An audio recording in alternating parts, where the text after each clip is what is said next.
نحمده ونصلي ونسلم على رسوله الكريم اما بعد فاعوذ بالله من الشيطان الرجيم بسم الله الرحمن الرحيم يسألونك عن الأنفال قل الأنفال لله والرسول فاتقوا الله وأصلحوا ذات بينكم وأطيعوا الله ورسوله إن كنتم مؤمنين صدق الله العظيم۔ آج ہم نے 8ویں تراویح پڑھی اور اس میں 9ویں پارے کے آخری پاؤ سے 10واں پارہ مکمل تلاوت کیا گیا۔ اسی میں سے انشاءاللہ چند آیات کا خلاصہ بیان کیا جائے گا۔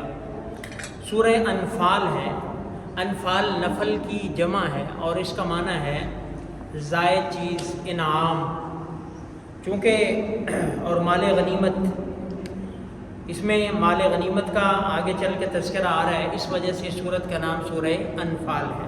جس طرح ہم نفل پڑھتے ہیں تو ایک فرض ہے جو ضروری ہے، واجب ہے، سنت موقدہ، اور ایک نفل ہے مطلب زائد چیز ہے۔ اگر پڑھ لیں گے تو سمجھے آپ کا مفت میں کریڈٹ ہے، اگر نہیں پڑھتے تو گناہ نہیں ہے۔ اور جیسے دوسری ایک حدیث میں ہے کہ قیامت کے دن سب سے پہلے فرائض کا حساب ہوگا اور اس کے بعد باقی اعمال کا۔ اگر فرائض اور اچھے پورے نکل آئے تو ٹھیک ہے، اگر کچھ کمی ہوئی تو نوافل سے لے کر فرائض میں کمی کو پورا کر دیا جائے۔ تو نوافل کہہ لیں کہ انعام ہے، زائد چیز ہے، یا کہہ لیں کہ گیپ فلر جس طرح ہوتا ہے کہ کوئی کمی کوتاہی رہے گی تو نوافل کے ذریعے سے اللہ پوری فرما دے گی۔ تو یہاں پہ مراد مال غنیمت ہے اور آگے چل کے مال غنیمت کا اس میں ذکر آ رہا ہے۔ انما المؤمنون الذین اذا ذکر اللہ، ایمان والوں کی کچھ صفات کا تذکرہ فرمایا کہ ایمان والے وہ ہوتے ہیں جب اللہ رب العزت کا ان کے سامنے ذکر کیا جاتا ہے، وجلت قلوبہم، ان کے دل ڈر جاتے ہیں، وَإِذَا تُلِيَتْ عَلَيْهِمْ آيَاتُهُ زَادَتْهُمْ إِيمَانًا، اور جب ان کے سامنے اللہ کی آیات کی تلاوت کی جاتی ہے تو ان کا ایمان بڑھ جاتا ہے۔ قرآن کی ہم جب قرآن سنتے ہیں تو آٹومیٹیکلی ہمارے دل میں ایک عجیب سا سرور پیدا ہوتا ہے، ایک عجیب سی جو ہے وہ کیفیت بن جاتی ہے۔ تو یہ ایک ایمان کے بڑھوتری کی، ایمان کے بڑھنے کی علامت ہے۔ وَعَلَىٰ رَبِّهِمْ يَتَوَكَّلُونَ، اور آج تو چونکہ ہم سمجھتے بھی نہیں ہیں، آج تو یہ تو اس وقت کی بات ہے جب لوگ سمجھنے والے بھی تھے، قرآن کو سمجھنے والے تھے، تو کتنے لوگوں کی زندگیاں قرآن کی ایک آیت سن کے پلٹ جاتی تھی۔ سیدنا فاروق اعظم کا دیکھ لیں، قرآن سنا تھا انہوں نے، طٰہٰ مَا أَنزَلْنَا عَلَيْكَ الْقُرْآنَ، یہی اسی طرح تو ایک ایک آیت سے زندگیاں پلٹتی تھی۔ تو وہ قرآن سمجھتے تھے اور جیسے جیسے قرآن پڑھا جاتا تھا ایمان بڑھتا تھا۔ اور ایون کے ایمان والے تو دور کی بات، کافر بھی چھپ چھپ کے آپ علیہ السلام کا قرآن سنا کرتے تھے۔ تو جب ان پر اللہ کی آیات کی تلاوت ہوتی ہے تو ان کا ایمان بڑھ جاتا ہے۔ وَعَلَىٰ رَبِّهِمْ يَتَوَكَّلُونَ، اور وہ اپنے رب پر توکل کرتے ہیں۔ اور آگے فرمائے يُقِيمُونَ الصَّلَاةَ وَمِمَّا رَزَقْنَاهُمْ يُنْفِقُونَ، ایمان والے کون ہیں؟ جو نماز قائم کرتے ہیں اور جو ہم نے انہیں رزق دیا ہے اس میں سے وہ خرچ کرتے ہیں۔ كَمَا أَخْرَجَكَ رَبُّكَ مِنْ بَيْتِكَ بِالْحَقِّ، یہاں سے غزوہ بدر کا تذکرہ ہے۔ اور آگے یا ایھا الذین آمنوا اذا لقیتم فئۃ فاثبتوا اذا لقیتم الذین کفروا زحفا فلا تولوہم الادبار، کہ جب تمہاری ملاقات ہو جائے، یعنی تمہارا آمنا سامنا ہو جائے کفار سے جنگ کے اندر، تو فلا تولوہم الادبار، تو پھر پیٹھ نہ پھیرو، ابتداءً جنگ نہ کرو، کسی سے لڑائی جھگڑا نہ کرو، اپنے لکم دینکم ولی دین، تمہارے لیے تمہارا دین، ہمارے لیے ہمارا دین۔ ہاں اگر کوئی لڑائی کرتا ہے، تم سے مقابلہ کرتا ہے، کافر سے جنگ ہو جاتی ہے، پھر ڈٹ کے لڑو، پھر پیچھے نہیں مڑ کے دیکھنا، پھر یا تو جان دے دینی ہے یا جان لے لینی، بس۔ میدان سے بھاگنا پھر کبیرہ گناہ، میدان سے۔ تو یہ اسلام کی تعلیمات ہیں کہ امن سے رہو، شانتی سے رہو، کسی کو نہ چھیڑو، تنگ نہ کرو، اگر کوئی تم پر مسلط ہو پھر اس کو نہ چھوڑو، پھر ڈٹ کے مقابلہ کرو۔ لیکن یہاں یہ بات ذہن میں نہیں، یہ کافروں کے لیے۔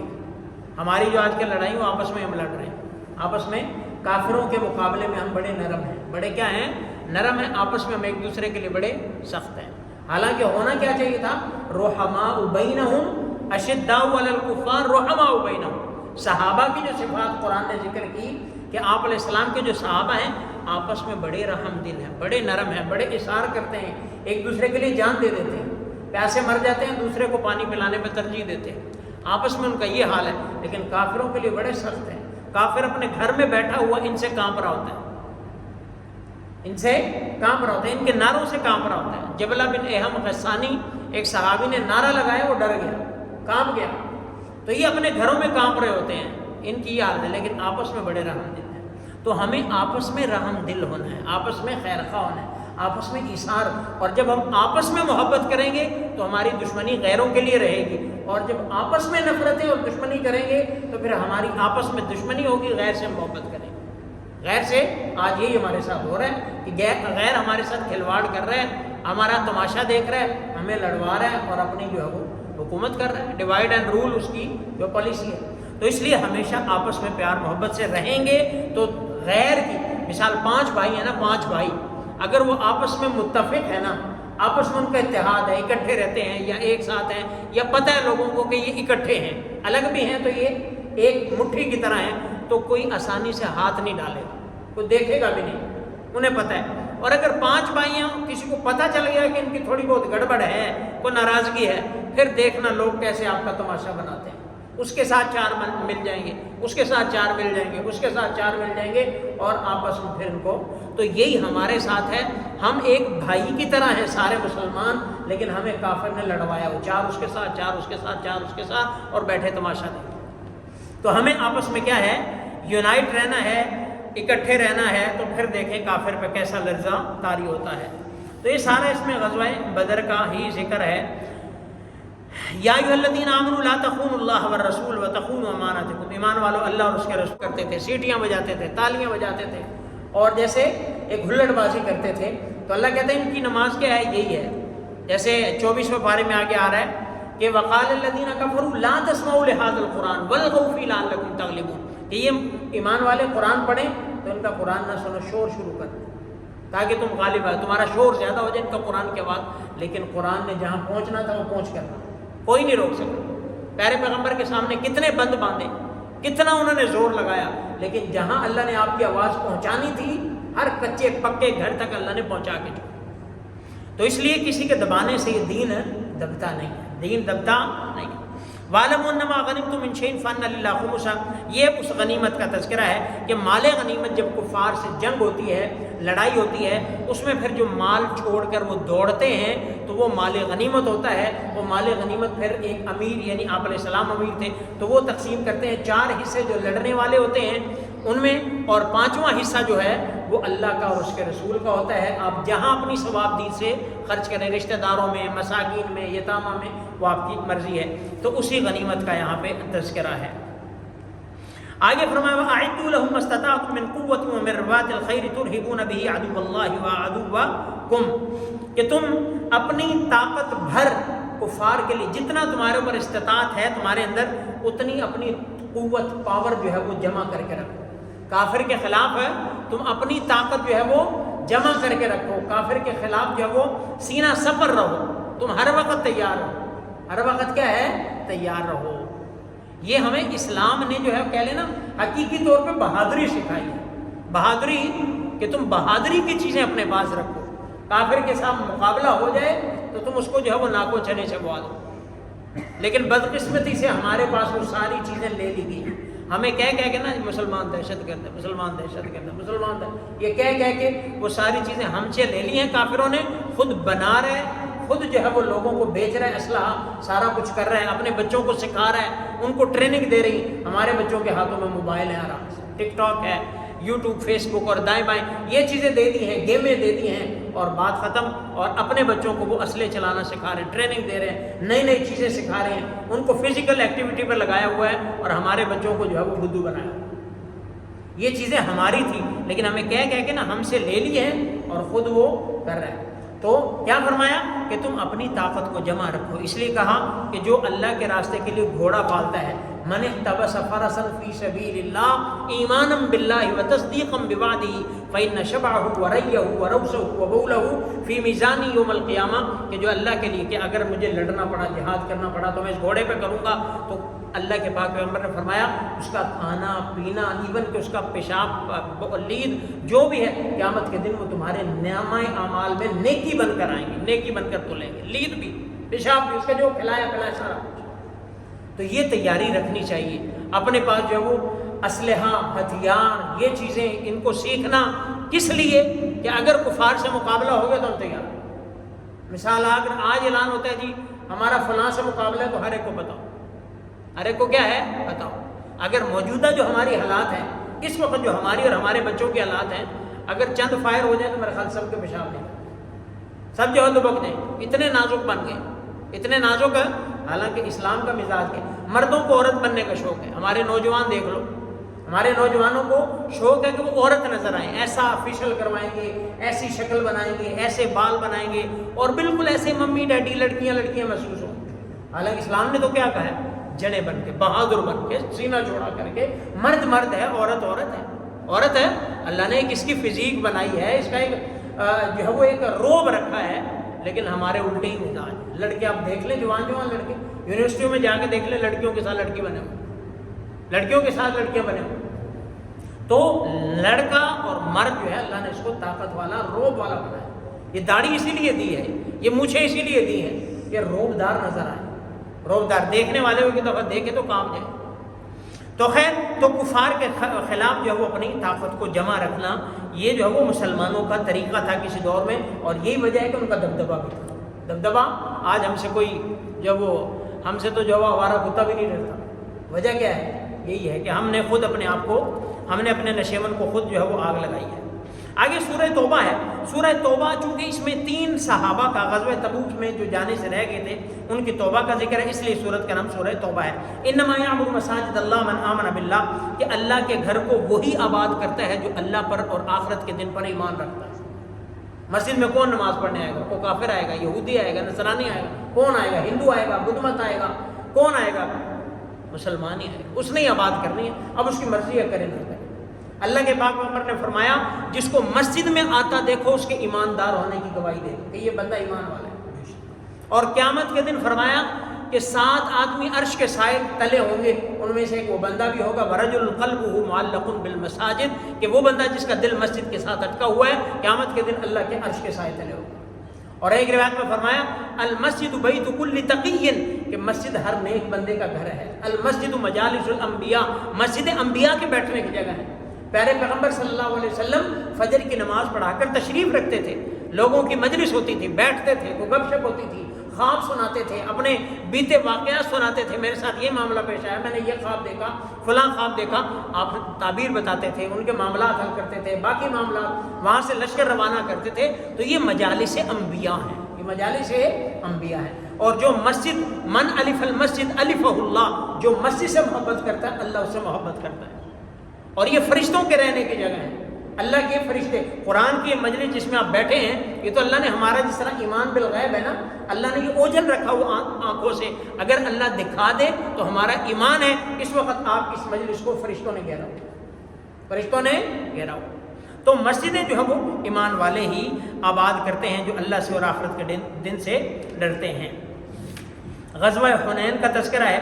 غزوہ حنین میں بھی تھوڑا سا اللہ نے مسلمانوں کو تھوڑی سی رسی ٹائٹ کی تھی کہ 14,000 تک چلے گئے تھے. تو انہوں نے کہا آج تو ہم لن نغلب اليوم من قلۃ، آج ہم کم ہونے کی وجہ سے ہار نہیں سکتے، یعنی کہ اتنی تعداد ہے ہماری.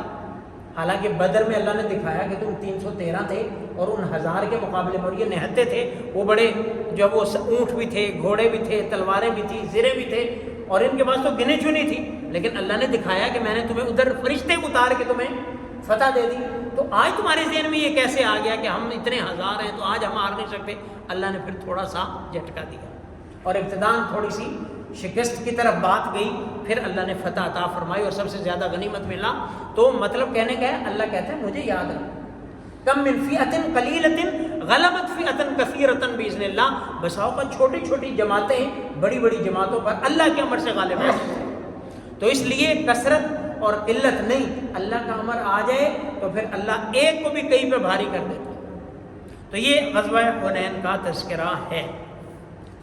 آگے صدقات، زکوٰۃ کے جو مصارف ہیں، انما الصدقات للفقراء، کہ جو زکوٰۃ ہے وہ فقیروں کے لیے ہے، مسکینوں کے لیے ہے، عاملین کے لیے. پہلے مقرر ہوتے تھے کہ جو زکوٰۃ جمع کر کے لاتے تھے ان کے لیے، مؤلفۃ القلوب، جو نیا جس نے اسلام قبول کیا ہو اس کے تاکہ مزید تھوڑا سا سپورٹ کرنے کے لیے، وفی الرقاب، گردنوں کے چھڑوانے کے لیے، والغارمین، اور مقروض کے لیے، اور فی سبیل اللہ، اللہ کے راستے میں جہاد کرنے والا، قتال کرنے والا، علم حاصل کرنے والا، کوئی بھی جو اللہ کے راستے میں گیا ہوا ہے، وابن سبیل، اور مسافر. یہ 8 مصارف ہیں.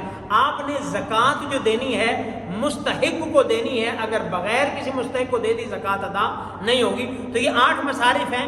فقراء جو فقیر ہیں، ایک فقیر جو ہیں پروفیشنل ہیں، یہ بیکاری جو مانگنے والے یہ جو نظر آتے ہیں یہ نہیں. فقیر کا مطلب کیا ہے؟ جو محتاج ہے، مانگنا ضروری نہیں ہے. جیسے سورہ آل عمران میں ہے کہ یحسبهم الجاہل اغنیاء من التعفف تعرفهم بسیماہم لا یسألون الناس الحافا، کہ بعض لوگ ایسے ہیں کہ وہ لوگوں سے مانگتے نہیں ہیں لیکن دیکھنے والا سمجھتا ہے پتہ نہیں اس کو ضرورت نہیں. کئی ایسے بھی ہوتے ہیں سفید پوش ہوتے ہیں، اپنا بھرم لے کے بیٹھے ہوتے ہیں، کوئی پوچھتا نہیں ہے، ٹھیک ہے وہ بھی نہیں، اپنا اندر ہی ہے. تو ایسے لوگوں کو، فقراء کو جو ہاتھ نہیں پھیلاتے، ان کو اپنا مال دینا چاہیے. جو نیک ہو اس کو دینا چاہیے، جو مستحق ہو اس کو دینا چاہیے، ہر ایرے غیرے کو نہیں. مساکین یہ بھی اسی کیٹیگری کا ہے جس کے پاس کھانے پینے کا کچھ بھی نہ ہو. عاملین کی بات آ گئی، مؤلفۃ القلوب کی آ گئی، اور پھر رقاب گردنیں چھڑانے میں، غلام آزاد کرانے میں. والغارمین، یا آج کل یہ بھی ہو سکتا ہے جس طرح کئی لوگ جو ہے وہ جیلوں میں قید ہوتے ہیں، کئی ایسے بھی قید ہوتے ہیں معاملہ 500 کا ہے، 1000 کا ہے، لیکن بیچارے مہینوں بلکہ سالوں سے پڑے ہوئے، پیچھے کو فالو کرنے والا ہے نہیں، وہ پڑے ہوئے ہیں تو پڑے ہوئے ہیں. تو ایسے چھڑوا دینا. والغارمین، اور مقروض کو بھی زکوٰۃ دے سکتے ہیں کہ جس کے اوپر قرض ہو اور اس کے پاس کوئی ایسی چیز نہ ہو کہ بیچ کے یا کوئی ایسا کر کے اپنا قرض اتار لے، اس کو بھی زکوٰۃ دی جا سکتی ہے، بلکہ اس کو زکوٰۃ دینا افضل ہے. وہ فی سبیل اللہ وابن سبیل، مسافر ہے کہ مسافر اگر ایک بندہ، مثال یہاں پہ ہماری رہائش ہے، یہاں پہ ٹھیک ٹھاک ہیں، اچھے بھلے ہیں، ہم چلے گئے کہیں دور چلے گئے، باہر چلے گئے یا ملک میں ہی کہیں دور، اور وہاں پہ ایسی جگہ پھنس گئے جہاں پہ کئی دفعہ ایسا ہوتا ہے بندہ سگنل بھی نہیں آ رہے، فلاں بھی نہیں آ رہے، سارا کچھ ہوتے ہوئے بندہ خالی ہوتا ہے. ایسی سچویشن آ جائے تو ایسے بندے کو بھی زکوٰۃ کے مال سے اگر دینا چاہیں تو پھر اس کو زکوٰۃ لگ سکتی ہے. تو یہ زکوٰۃ کے مصارف ہیں. آگے چل کے منافقین کا تذکرہ ہے. فرح المخلفون بما قدموا، منافقین کے بارے میں اللہ کے پاک پیغمبر، چونکہ وہ کلمہ بھی پڑھتے تھے آپ علیہ السلام کے سامنے، اندر تو نہیں تھا ایمان لیکن کلمہ پڑھتے تھے، تو آپ علیہ السلام ان کو فتنے سے بچنے کے لیے، بسا اوقات کوئی کام کرنا پڑتا ہے فتنے سے بچنے کے لیے، یعنی کہ کرنا نہ کرنا جائز ہوتا ہے، فتنے سے بچنے کے لیے کر دیا جاتا ہے. تو آپ علیہ السلام ان کی دلجوئی کے لیے کام کر دیتے تھے.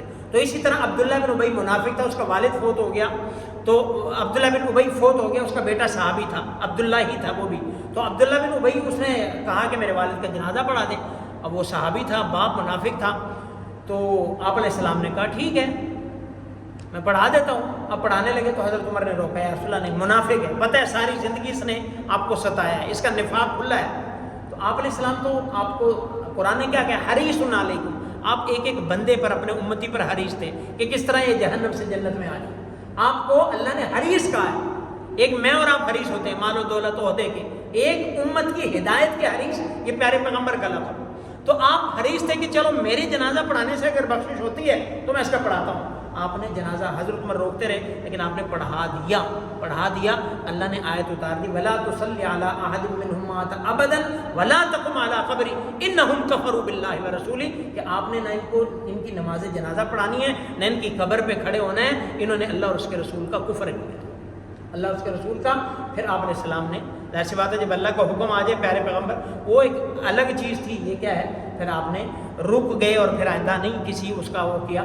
تو اس لیے جو کافر ہے، اب ہم مروتاً کئی لوگ ایسے تو مروتاً کسی کافر کا جنازہ پڑھتے ہیں، جنازہ ہم کسی کافر کا نہیں پڑھ سکتے.